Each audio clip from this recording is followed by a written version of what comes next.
I I I love my Papasan. So comfy.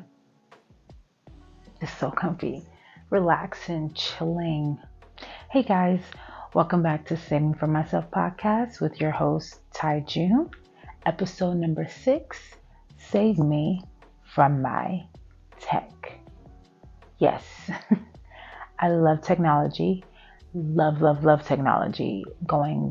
Connecting to science and everything else in between.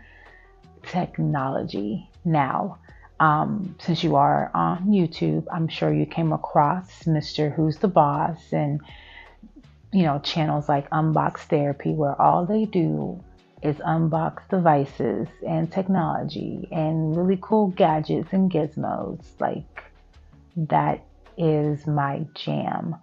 Mr. Who's the Boss, I think he's even up for a Streaming Award, but I just discovered him, I think, like last year.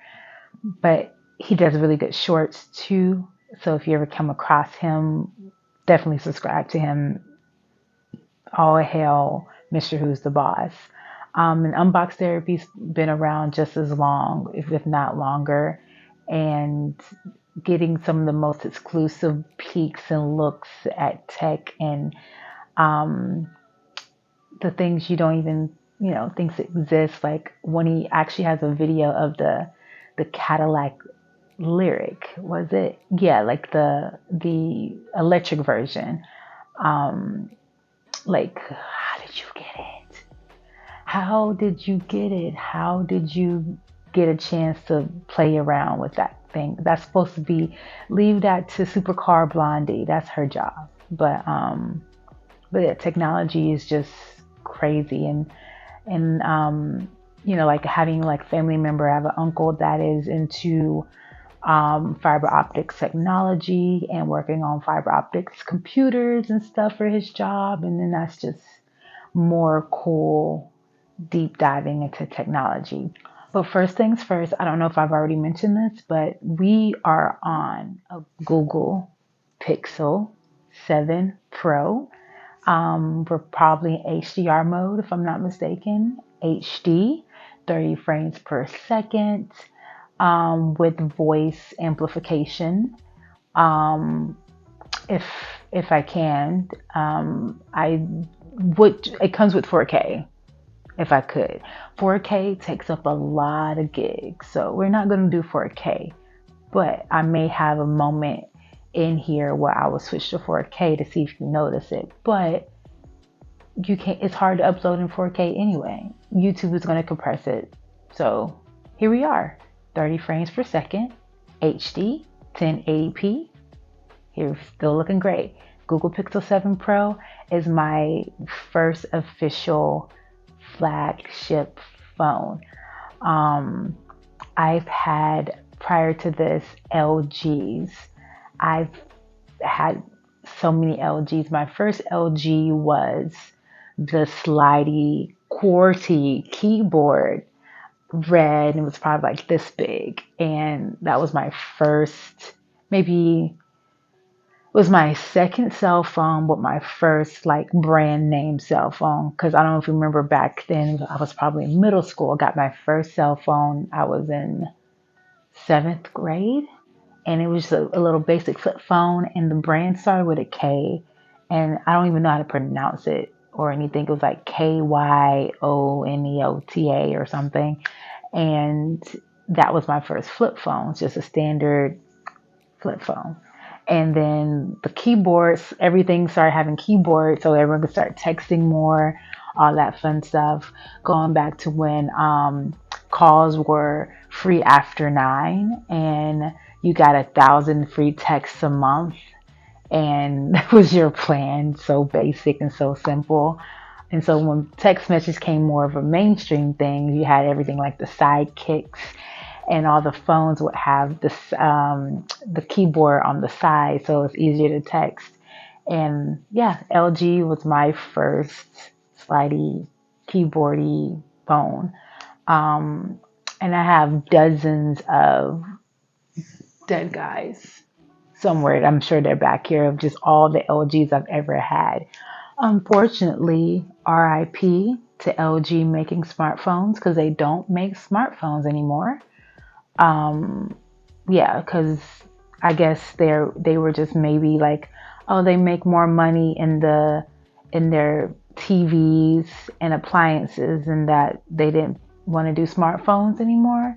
I mean, the competition did get kind of hectic with everything from, of course, Pixels and Samsungs and iPhones and the plus ones for the other markets. And so, yeah, it's very, very understanding that how they wanted to leave that game and still make their millions through the nice TV, the LG frames, and the refrigerators, washers, and dryers. And yeah, do your thing, LG, but I do miss you. If it wasn't for that, I wouldn't be getting a Pixel. Pixel, hashtag not sponsored, but hashtags Team Pixel all day, every day. Um, Still looking to get the Google Buds, still looking to get the Google Watch. Um, and the Pixel Watch is on sale. I'm still debating, still thinking about it. I need a new smartwatch. I break the cheap ones all the time. I don't mind having a fitness watch, but I get like these cheap $20, $30 smartwatches like off Amazon or Walmart. And I always somehow break the band or the wristband of some sort because I do like kettlebell rows and they hit the band and it breaks it off, and it's so intricate and it's hard to fix them. And so I've gone through a few smartwatches, but I gotta get a nice one so that it'll make it through all my intense workouts, and then some. And yeah, the Pixel watch is on the list. And so even like going back to like the OG phones, I don't know if anyone remembers playing like Snake or like the Bejeweled being like the original match 3 game that I was introduced to. Bejeweled was like king of what you know now of all the match 3 games, even like Candy Crush, the original OG formula of match games, I believe should, be the reason is because of Bejeweled. Snake, of course, Snake going all the way back to when phones barely had color on them. Snake was just a dot, 1 pixel with more pixels to gain as you ate more of that 1 pixel. And they started being more 3D. And I remember playing it on, my mom had a Motorola phone. Yeah, she had a Motorola phone before I got a phone. She had a Motorola phone. I remember I said, like, can I play games? And it would be Snake and Bejeweled. And it's crazy. It's like, it doesn't even look the same. You can even now play it on PC in 3D, 4K, ultrasound design. It's crazy how technology has evolved, obviously. And even like mobile games now, it's like, of course, I'm sure you guys played Trivia Crack, and of course the Candy Crushes. I don't know how many of those are there now. I'm sure there's like 2 or 3 span-offs, different story modes and all that.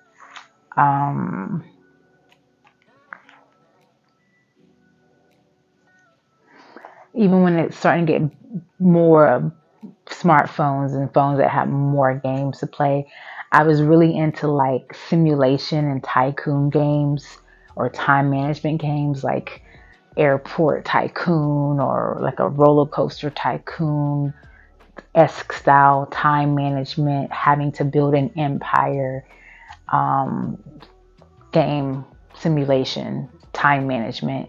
Like we can even go back as far as like Diner Dash is my OG time management game. It's like the server, you're putting in order, sitting people, getting bonuses for matching the colors of um, the original guest you had, and then taking the food, getting the food, and it gets intense because it gets harder. More tables, 2 tops, 4 tops, and being more and more elaborate. Now you even have that stuff stemming off from now, like Gordon Ramsay has his Diner Dash equivalent to that same formula now. But that's where for me started all was like Diner Dash and Cake Mania, um, and putting in orders and getting money and use the money to upgrade your aesthetics or decor or upgrade your machinery to work faster, produce multiple drinks. There was a movie version of that. I remember doing like running movie theaters. And so, yeah, those were I don't know, there's like my cup of tea for mobile games. And then it got more elaborate. Now you can play full on COD on these phones now and PUBG and yeah, full on first person shooters, no issues, no lag, no, there are now gaming phones with attachments and you can have expansions and fans attached to it to run on your phone. And yeah, the evolution of the cell phone and games have come a long way, and I'm really enjoying it. And even going from my old LG to this Pixel, just the colors in the game, you can see complete difference. I don't run my phone in full 4K view because it does drain your battery, but in standard HD, the quality looks amazing. I need to take advantage of that 4K full resolution, ultimate resolution, ultra high definition plus essentially on my screen. But of course, again, it runs more batteries. There's more pixels being projected, so therefore juice is going to get sucked, drained from that. And can't complain if I'm plugged in or I'm not out and about. I'll probably do that more often to take advantage of the clarity and the quality of the games. And outside of cell phones and, traversing from cell phones and mobile games, like my favorite piece of tech is consoles. So, I have a PS4 Pro and PlayStation. I've been with them since the first PlayStation. It was originally in my brother's room, but I remember being able to play Tomb Raider, SmackDown versus Raw, and racing games and stuff like that. And PlayStation is a really good example of evolution outside of the Nintendo products, of course. But I've kept up with PlayStation for so long, from the original ones, and then the two, and then the slims, and then the three, and then the slim, and then the ultra slim, and here we are with the four, and then the slim, and the PS4 Pro, and now here we are on the five. Still got a five. I was thinking about getting the Spider-Man PS5 that was up for pre-order on Friday, the 28th, and I was like, I don't know if I want a five right now, because what if there's another edition? But then I'm like, okay, let's just you can buy the place and or the controller without getting the whole PS5. I'm like, that works. So I'm literally at work looking at the clock, goes on pre-order at 10 o'clock Eastern Standard Time. As soon as I go on there, I get sidetracked, whatever, and it's like 10:19, go on the website. The plates and the controller are already sold out. But the PS5 set, the whole full PS5s are still there. But the plates and the controllers are sold out. I'm annoyed. I don't care, but I'm annoyed. But there's no biggie. There should be another, collab of a limited edition, because that's all I really buy. I don't buy PlayStations unless they are limited editions. Every PlayStation I've had since the 4 has always been special edition. So I've had the Uncharted 4 PS4. I had traded that into the God of War PS4 Pro that I have now. And so I was hoping my next PS5 could be a limited edition as well, because the generic style, color, and patterns are just boring to me. So I always wanted to have the really cool designs, because they put their time into at least on the PlayStations. It doesn't look like to me the PS5 is embroidered or etched in or anything like the Uncharted or God of War, because they had like, the PS4 for Uncharted had the gold trimming and the engraving on the body of it. And the God of War one does as well. It has the hammer, the axe, right? They have the design across the top, and then on the side it has the Nordic lettering. But on the PS5, it just seems to be flat piece of plastic. So I don't know. Um, yeah, console, favorite thing ever. When it came to the PlayStation and PS2 came out, my mom found out that it was also a DVD player and CD player, of course, and so ended up going from my brother's room to the living room so we could watch movies and also play games. So that's when it kind of officially became like the entertainment system for the living room.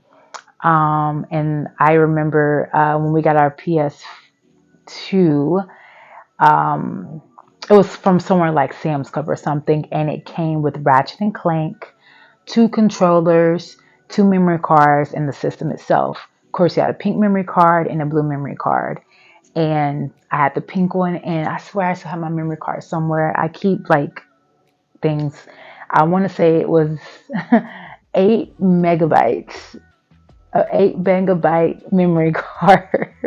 Like that sounds so little compared to sizes now, but it was an 8 megabyte memory card. And if I'm not mistaken, I was playing the Ratchet and Clank games, of course, the Sly Coopers. Oh, I was a really big fan of demo disc. Man, demo disc were the best. I wish they would still do that. I mean, they don't need to do them much now, but with things being digital, you can just download the demo directly onto the console. But having a demo disc with like 30 demos on there, that would entertain me a lot. I did like a lot of racing games, like Downhill Demolition. It's kind of like road rage, but like downhill mountain biking. And you could kick your opponent off their bikes, or if you got enough upgrades, you could throw water bottles off, make people fall off their bikes. And that was like some of my favorite racing games. There was the snowboard version of Tony Hawk, Cool Border. Cool Borders, I swear they probably made like 8 or 9 of those. Cool Borders and Test Drive. I think those go like Test Drive 5 is the main one I think I remember the most. And those were always my favorite, either like the single player stuff, Spyros and stuff like that. And then we would get to the racing games. And two, when we did eventually get the PlayStation 2, I do remember when me and my brother would get in trouble. And if you don't remember, the PS2 Slim was like the size of a book, like literally that big around and that long. All my mom had to do was unplug it and put that in her purse. When we got in trouble, it was so easy for her to take the PlayStation to work with her and keep it away from us because it's so little. There was pros and cons to that, I guess. But if you can't take the old PS2 model home or to work with you and weigh it on you, and the PS2 being that thin, being that big, put it in her purse, take it away. So that happened a lot during a lot of summers we had where my mom would take the PlayStation to work with her.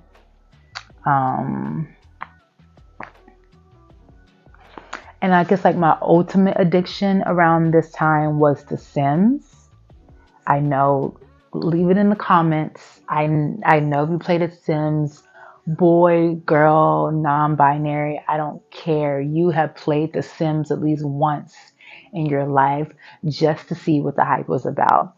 I played Sims 1. I played Sims 2. The Sims Herbs, which was like a spin-off, which had Will I Am from the Black Eyed Peas in it. sorta, yes, I think, or he was emulated from him. Um, and I played Sims 2 was my favorite. Sims 3. Didn't play Sims 4 yet. I kind of fell off Sims, but I would love to get back into it. I religiously used to build my families from the ground up. And I used to make this joke because when the PS3 came out, there was a way to do backwards compatibility with a particular model. And you could plug in a memory card adapter. And since I found my memory card and I had the adapter, I don't think I had the backwards compatible PS3.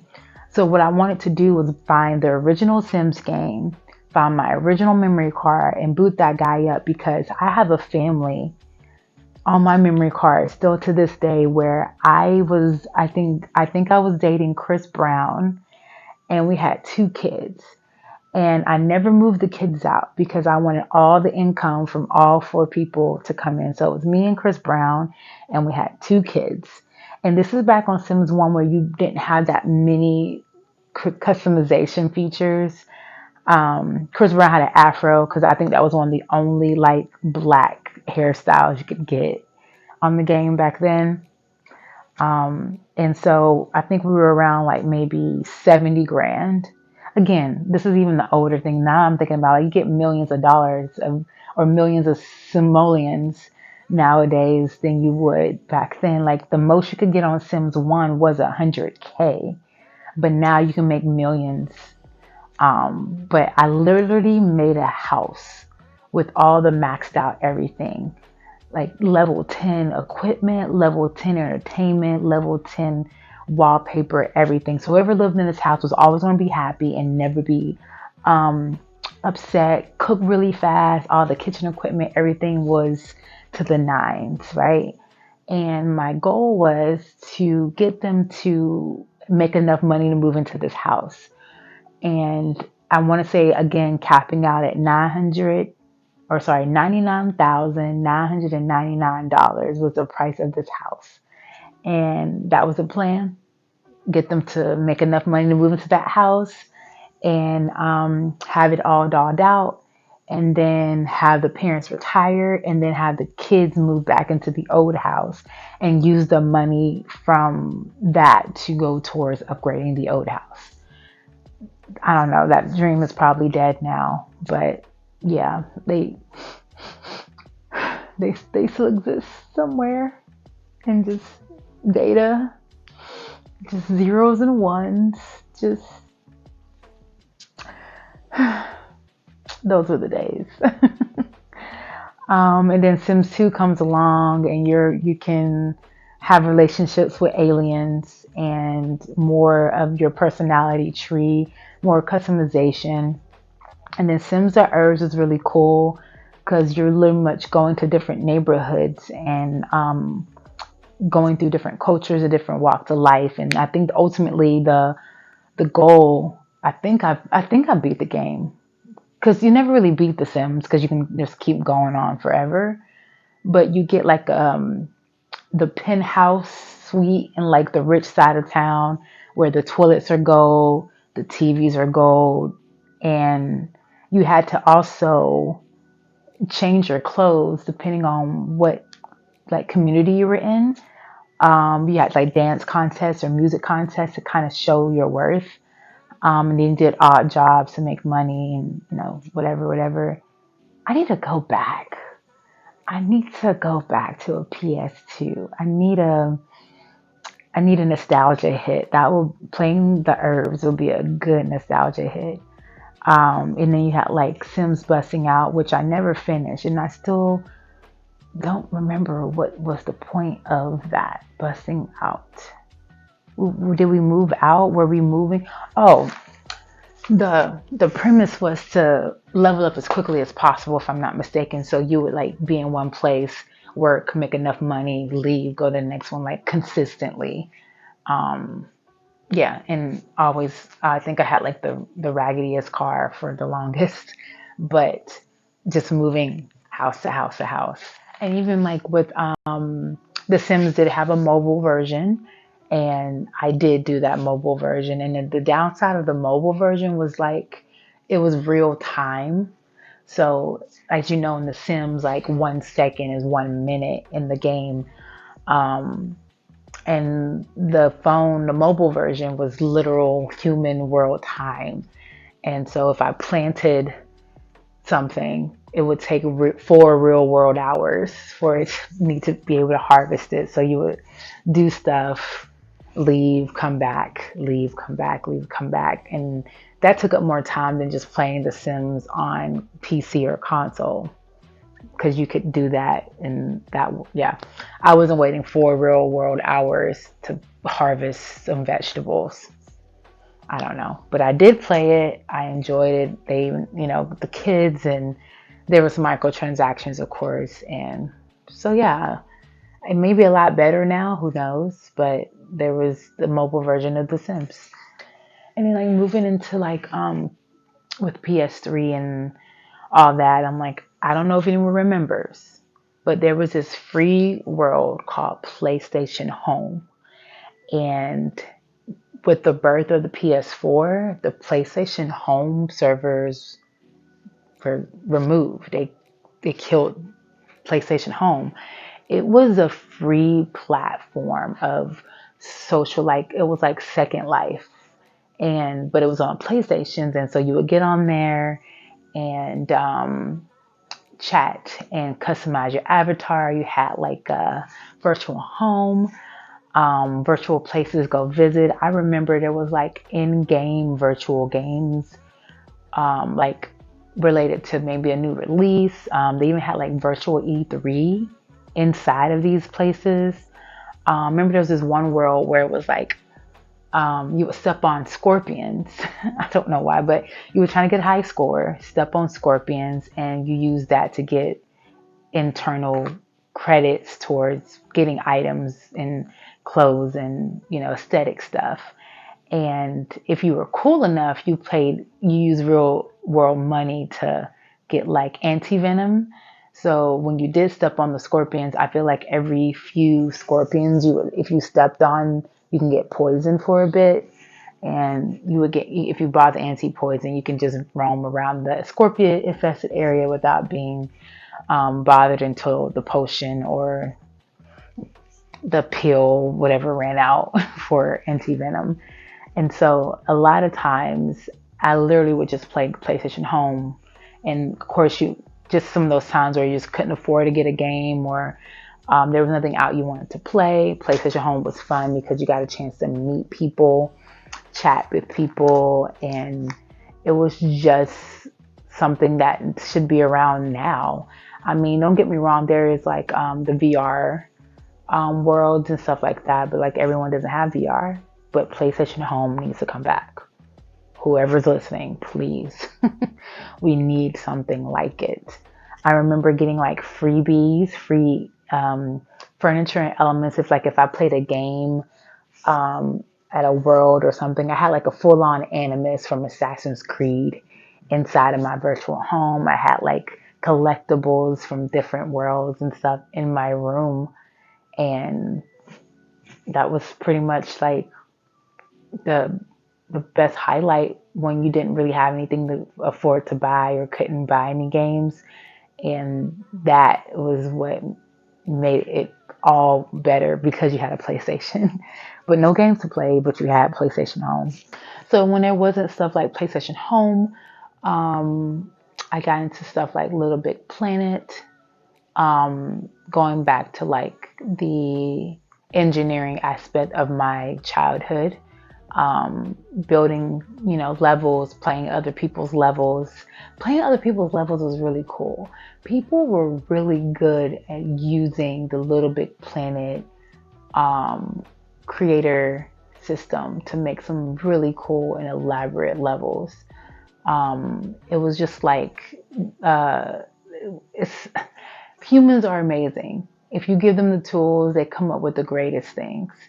I remember there was a skateboard. Yeah, a skateboard. And the way to activate it, you had to like squeeze a sponge and it'll move or stop or break how you would want it. That was multiplayer back when couch multiplayer was still a thing. That's still Little Big Planet. I don't know why they don't make those anymore. Do they? Oh wait, no, they do. I remember on the PS5 they had like a Sackboy Adventures of that derivative of that universe stuff. Yeah, if I'm not mistaken. Never finished a Little Bit Planet game because I always played creator mode and played other people's maps. I couldn't even tell you what the true universe of the Little Bit Planet ness was. And when it's like Little Bit Planet, I remember when I finally got the PlayStation Move controllers, which is like the PlayStation equivalent to the Wii. I never had a Wii, but I did have PlayStation Move. And of course, PlayStation Move is like the prerequisite for what the VR is now. But yeah, they had the Michael Jackson dance experience. Of course, Just Dance. They even had some shooters on there, like Dead Space had a PlayStation Move version of itself, and now those things are used as the VR controllers, as the first generation at least. And yeah, I still have some, or probably at least one that I used to use Just Dance for exercise. So I still have a PlayStation Move controller because of the Just Dance games. And those were really good for like cardio and stuff. And yeah, I still do that and try to beat the high scores. And Just Dance, I don't know a lot of people that does play it, but there is a live mode where you can dance against other people around the world live and try to beat high scores of each other. Some of these people be like mwah, to the T with the scores. I'm like, what? How? Like, you couldn't even sneeze. And these people were hitting these high scores. So there's those people that were, I guess, stuck on WoW, World of Warcraft for years. So my equivalent to that was Destiny. I played Destiny religiously for 3 years straight. I know that's baby numbers compared to 10, 15 years of WoW players and other worlds like that, like Diablos. And I did Destiny, and I was very skeptical of Destiny. First off, I remember seeing the gameplay footage during E3, and it looked gorgeous. I mean, it looks good, but of course E3 amplifies everything. It looks so gorgeous. It was a trio doing a raid, and that was the first look at Destiny. Then, as you guys know, I worked at GameStop. And so when I worked at GameStop, people were like, you got to play Destiny. I'm like, no, I don't want to play Destiny. And so my manager eventually was like, hey, if I buy you Destiny and you like it, cool, keep it. It's a gift from me. You get to play with us. We get to play with you. You get to enjoy what we enjoy. Let's bring you into the world of Destiny. Or if I get it for you and you don't like it, then you can just bring it back, which obviously I could, right? So deal.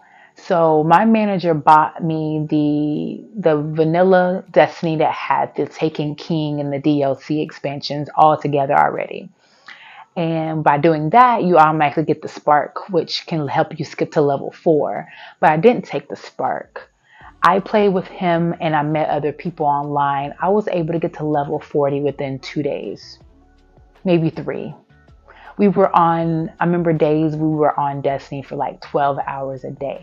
I was in college, and I remember too that we ended up having a good friend of ours that we ran with, and I think she was in Scotland or Sweden, one of them. And it would be her. She's like, okay, I gotta get off, guys. And she'll be getting up for her day, but she'll be up all night playing with us. And it was just so crazy, just going through the world of Destiny. And I really do need to get back on that game, because that game like helped me fall back in love with gaming again. especially with friends and multiplayer, because I really didn't do that. And Destiny was just one of those games that kind of made it where it's socially acceptable and we're all nerding out and worrying about characters and all this stuff. And yes, if you're wondering, I ran Warlock. I am known to be a very protective and defensive player. And if anything, like, Destiny, Overwatch, you name it, I'm most likely playing a sniper, defensive, protective role. Usually you will never see me as a tank character. But I am generally a warlock or some sort of something like that, like a mercy in any game, because I feel like I know what I'm really strategical. And I leave all the heavy artillery to the others. And so my manager, he played tank roles every time we played. And so, yeah, I'll be back here. I got you. But you won't see me running in first. Maybe, depending on how good. Oh my God. Just thinking about Destiny right now, it's just making me just want to play it. That might be something I do tomorrow. I haven't been on Destiny since Christmas of 2018. That's, that blows my mind. Christmas of 2018 was the last time I got onto Destiny. Because during Christmas and Halloween, Destiny like makes it very festive. Like Christmas time to make it snow. You can throw snowballs at people at the tower and dance and get different emotes and costume colors and all that stuff during the holidays and presents and all that fun stuff. And so I remember Christmas was the last time I was on Destiny. I'm sure it's came a long way, but there any sign of Destiny 3? Hey Google, when is Destiny 3 coming out? Destiny's initial release date was September 9th, 2014. Wow. September 9th, 2014. Why does that sound? What was I doing? I was in college, that's all I remember. But yeah, Destiny 3 doesn't seem to be a thing, but I'm sure there was a lot of DLCs. The last DLC I remember was Iron something. Iron something. Iron Hammer? Iron. Something Iron. I remember that's the last thing I remember was the Iron expansion. And I'm sure there was like probably another 10 or 15 since then. And a lot of things too that kind of, I don't think I'm good at first person shooters. The perception of just seeing this instead of third person bothered me. You went from playing like Grand Theft Autos and stuff, and then it's like, oh, I want you to play a game where this is the only thing you see. You can't see behind you. You can't see around you unless you face that way. And I was like, but someone could sneak up on me and I wouldn't know. Like the Resident Evils, and you can see sometimes someone coming up behind you. But yeah, now that they're first person and they give you a third person mode, I feel like I'm rather played Resident Evil in third person because I don't want to be snuck up on.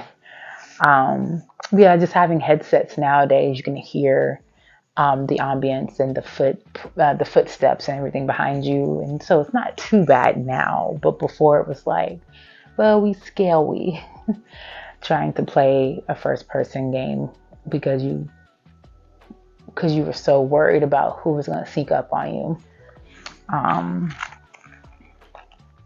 Because I haven't played VR yet, but I know there's people that play VR or the Oculus, and there's no third. That's what you get. This is what you ask for. First person for everything. But yeah, it's like I gotta play Destiny. I should get back on. And of course, Destiny. I should have just booted it up just because even too, like, Lance passed away a game character voice in Destiny, and as you know, in a lot of other things. The last thing John Wick 4. But yeah, I should have just booted it up just to pay homage to him and go to the memorial and, in-game memorials, per se.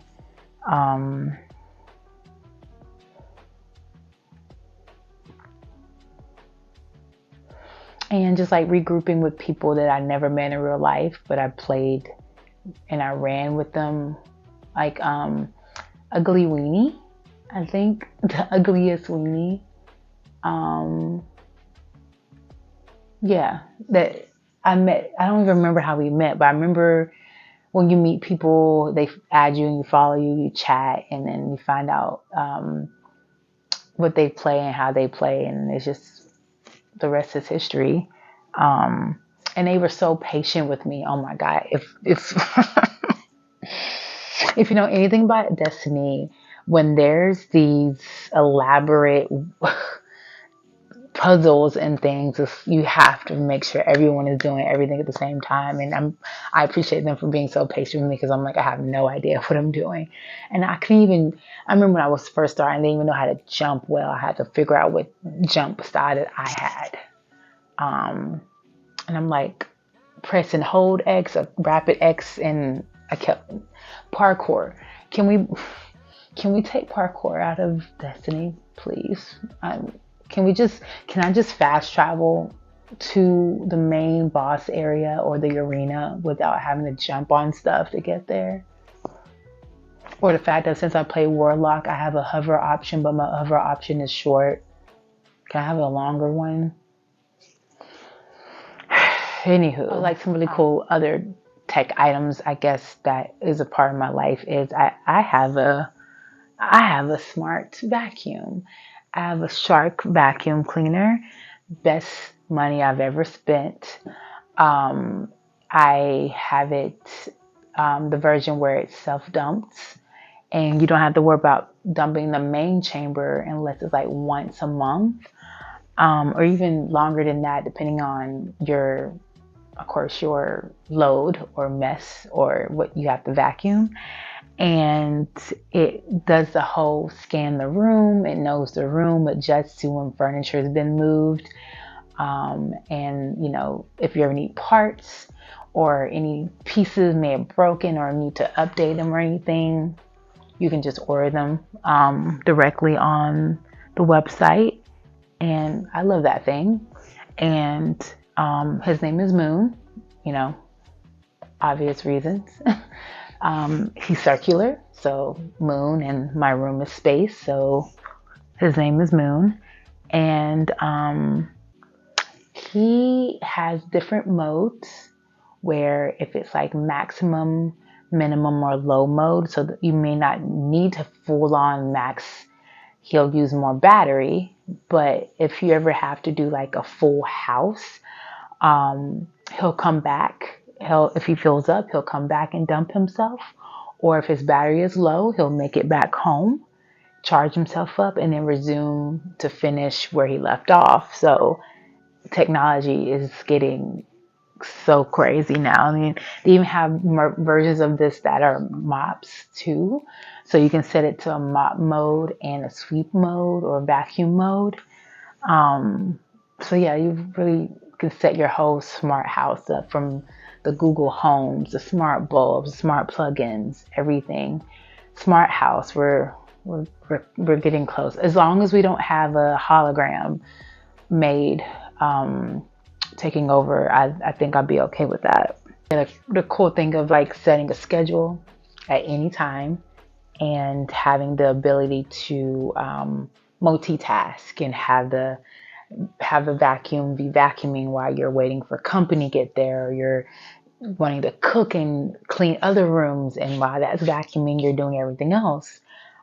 That comes in handy. It's like having it set to clean before you get home, and all you gotta do is just make sure things that are like cords and stuff are like off the ground and out the way. Generally they can bump against the wall. He can recognize corners, and if things are in the way, I've only seen him get stuck twice. And One of the reasons it got stuck is still fathoms me. There's a gap that I had, perfect gap where he could fit, but he kept turning and couldn't figure out how to get out of this gap. But I know you're not supposed to pick them up, but I just kind of picked them up real quick and moved them, and he kind of adjusted accordingly. And the cool thing about, if people worry about that little hump you get between carpet and floor, because the model that I have, the wheels are big enough to go up and incline and decline on the metal pieces between carpets and floors. Smooth, easy, no issues. That's my best friend. Good lifesaver. And of course, like that, my next most used item in the house is obviously the television. I got this Roku TV Black Friday, 55 inch. I don't even remember. I remember it being like $130, $40. It was a steal from Walmart. And yeah, this is the biggest TV I ever had in my bedroom. Of course, going back to having 22 inches to 32 inches, 40 inch was my last size.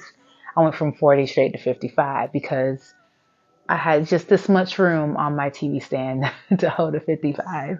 And they aren't heavy as they used to be, obviously. So the stand says like maximum weight of something something, but I have enough, just literally an inch before the legs would not fit on this TV stand. So smart TVs, best idea ever, obviously. And it's kind of weird because I have my PlayStation, so I have all my apps on the PlayStation, but then I also have all my apps on the Roku. So the Netflix is on the PlayStation and not on the TV, and I have Hulu on the TV, but not on the PlayStation. It's kind of just all over the place. The Disney Plus is on one thing and not the other. I don't feel like signing in again, I guess. I don't even remember the password, so I guess that's why, if I already got it signed in on a device, I'm not going to sit here and try to figure out what it is on another thing when I can just switch to HDMI 1. Easy. And so like my cell phones, my smart vacuum cleaner, my PlayStation, my television are my most used tech items.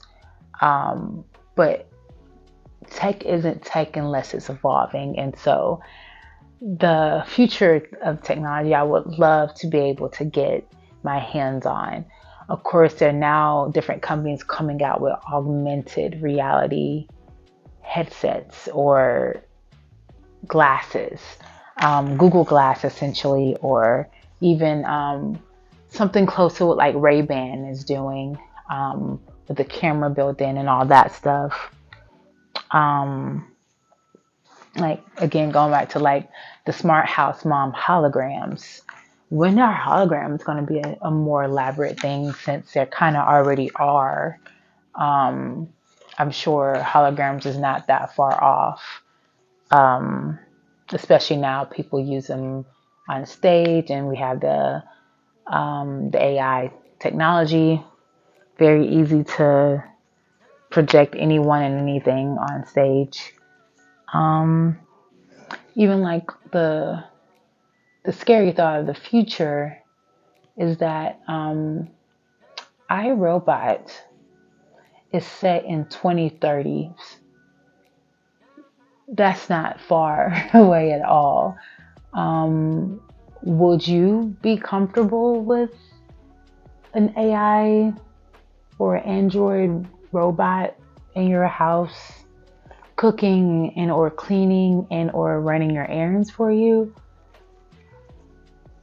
I don't know. Like Detroit Become Human, if you're familiar with that video game.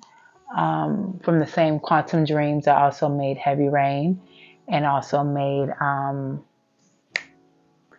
they should make movies. They're some of the best quick time event storytelling games ever. They should just make movies. This is where Ellen Page went to go do instead of The Last of Us.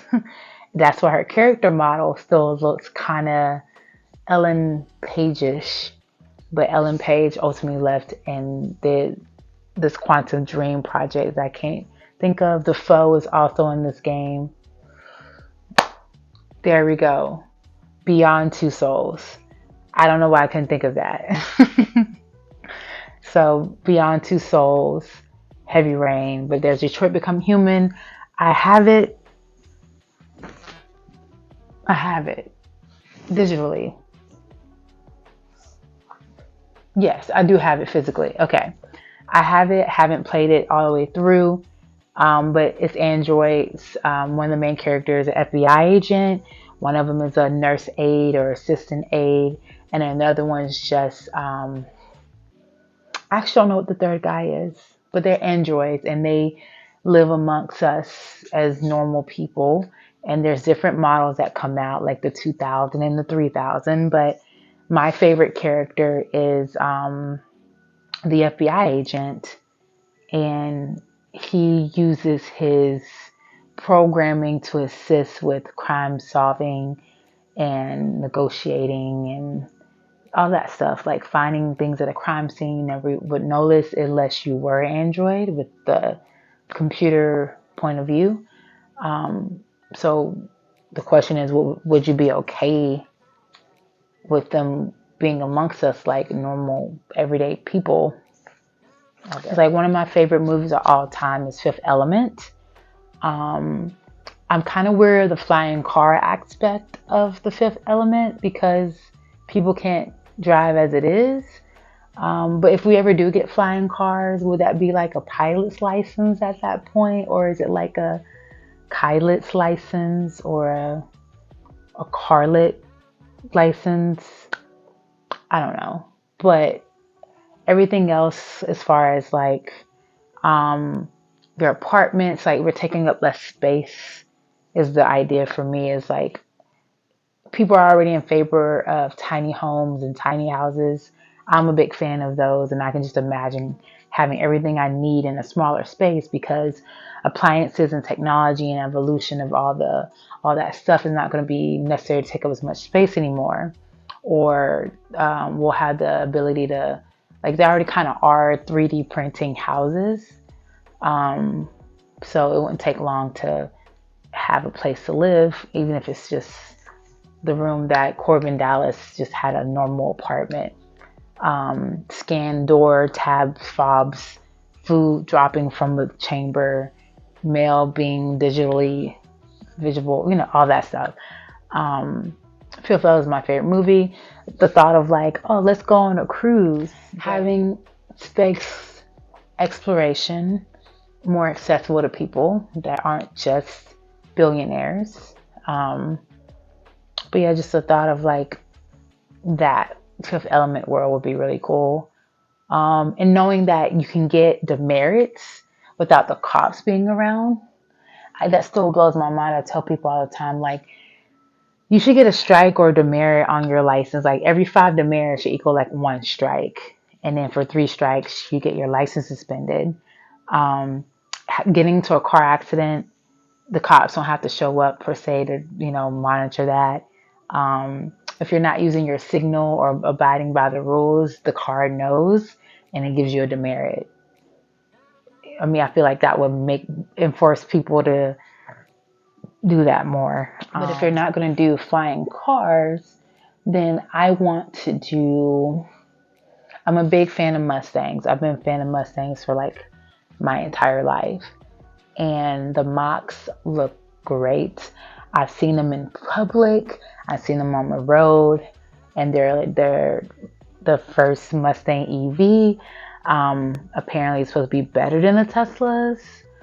But I don't know. I can't assume anything just because a guy said he went cross country in a Mach and is better than what a Tesla did. So yeah.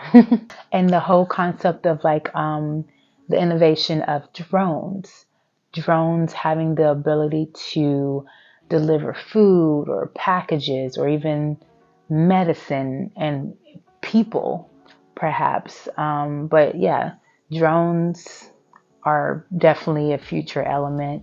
Don't ask me to drive one. I think I tried the little ones, that's indoor ones, and yeah, no, but it'd be really cool to learn how to drone fly for like movies, directing movies, or getting these awesome shots that you see people that get drones do. Or I don't know, maybe hire someone that has a drone, capture that footage. I don't know, things like that. Um, Even to like getting like an electrical scooter.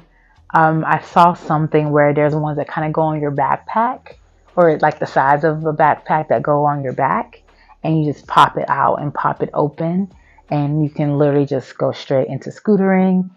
Um, but I just need more cities to be pro pedestrian, cause yeah, it's kind of, some cities don't. I mean, they have a lot of sidewalks and a lot of places to ride bikes and scooters, but the drivers in those cities can care less about the right of way of pedestrians and the right of way of people on scooters and bikes. So yeah, where I live, I feel like they're so anti-pedestrian, even though they gave us all these abilities to ride our bikes, scooters, and sidewalks on both sides of the road, but yet the cars don't care. Just saying. I appreciate the infrastructure, but the idea of the human caring about pedestrians doesn't exist. Or even too, like I remember on Kickstarter, there were these shoes that kind of made you glide, like a glide walk. But I don't know if those will work for everybody, depending on where you live and the surface you're on. So yeah, those sound cool where it's like you get them, your walking is increased by like 25%, and it's almost like skates, but they're not skates. So maybe you're better off doing skates. I don't know, maybe it's less stress on there, but it is a Kickstarter. I hope it's doing better. I saw the prototypes. Nystat did a video on them, but he lives in New York, so I guess for cities like that, that does definitely make sense to maybe utilize those to get around. And so even like with the future of technology, like the AI and the deep fakes and the voice fakes, like how are we supposed to know what is real and what's not? Now, I feel like I'm pretty good at kind of pointing some things out because I see deep fakes, so I can obviously tell it's a deep fake, and I can see like photoshopped images and kind of tell they've been photoshopped, or videos, and so like the Pope wearing a Balenciaga jacket, like no. But yeah, you can kind of have a slight visual tinge where your brain can kind of figure it out. Like what's that one thing? Like that guy got the samples of Drake's voice, and of course, no, it's not perfect, but certain parts, if you weren't looking for it, you would have thought it was a song that Drake made. But this is the worst that it could be. It only can get better from here. So I can imagine what AI and deepfake's gonna do. Even like people were having that uproar about Netflix hiring an AI coordinator at $900K salary. I don't know. Do I need to start taking or get certified in AR and AI, and who knows? Like, without knowing who's real and what's real, any video can come out of a political figure, a celebrity, good and or bad, about anything and everything, and say anything and everything. Like, they already told us not to believe everything you see on the internet anyway. So this is just even another element to add to that as well. Like, for example, even like what is it? There's the Tom Cruise TikTok account of the deep fake Tom Cruise. Essentially, you can tell there's some uncanny valley-ness to it, but you can tell that's not really Tom. And it's the isms for me, the body language that kind of makes like, oh yeah, that's not Tom. What if it was someone important? What if they said something or made this person say something? That would be very scary. Like, how do we monitor this? Um,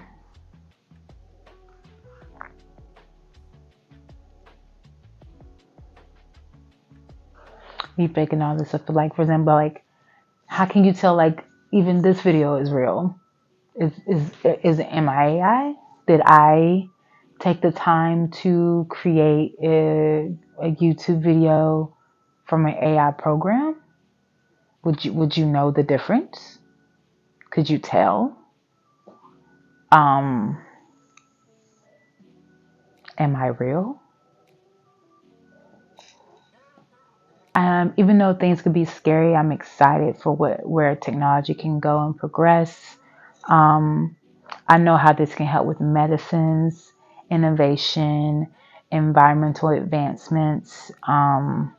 Makes things just easier as they have been. Um, I would hate for someone to, use any of these innovations for evil. Of course, there's many, many movies down the list you can think of. Everything from that Tom Cruise movie, speaking of him, can't think of it, but yeah, that one. And he was like a police officer, and they used technology to kind of, I didn't even say use technology, they use, that's not a good example, there's some more sci-fi elements to it, but they use humans and the insight of preventing crimes by looking at them ahead of time. Yeah, what's going to come about, like flying cars, teleportation, cloning. I mean, I'm here for any of it. Like, the only thing I'm asking is that can we just get some more medicinal cures up in here? And can we get cure for cancer, diabetes? Can we use this AI-ness or whatever you want to call it to speed up that process? That would be very lovely. Thanks. But time will fly by, and before you know it, I hope to see at least some of this happen. Of course, like, I'm down to try some Ready Player One stuff, Sword Art Online kind of thing. That would be very cool. We're kind of already there anyway. With these places you can go and put the full VR suits on, you can feel actual pressure points of bullets, and yeah, so we're halfway there. Hoverboarding, flying cars. I don't want to be around for that one. I'll start walking if that starts. I'll probably be in my 60s or something. I say that, but that's only 30 years from now. Will we? But yeah, don't clone me though. Or you could freeze me. I mean, we can Futurama this. I'd be okay with that, but don't clone me. Um, I don't know what the clone and the rights in the government. That's a lot. That is a lot. Teleportation. If we could teleport, and still like stay intact, like your atoms and molecules and your composition is gonna appear the same on the other side, that'd be fine. But I don't know if that's really possible. The body is so complex. I could teleport and lose a pinky, and can't get it back. So, yeah, I'm excited for the possibilities of cures and medicine and innovations in that and technology, from pacemakers to assisting even disabilities. Like, excited how, like, gamers have the ability to play games and draw and art and do music and things with all these ways that people are innovative with engineering these possibilities for them. Um, yeah, technology. I love MyTech. Of course, if you have like your favorite tech item or your everyday use item, leave them in the comments below. Don't forget to like, subscribe, follow me on all the platforms, SMFM Podcast. I post there often. You can see me do weird things like show videos of cats, kickboxing, food, random things that happen at work. And I may bring them up here. They may cross paths with each other, but follow me there and you get to learn more. I hope to have guests on soon. That'd be very, very cool.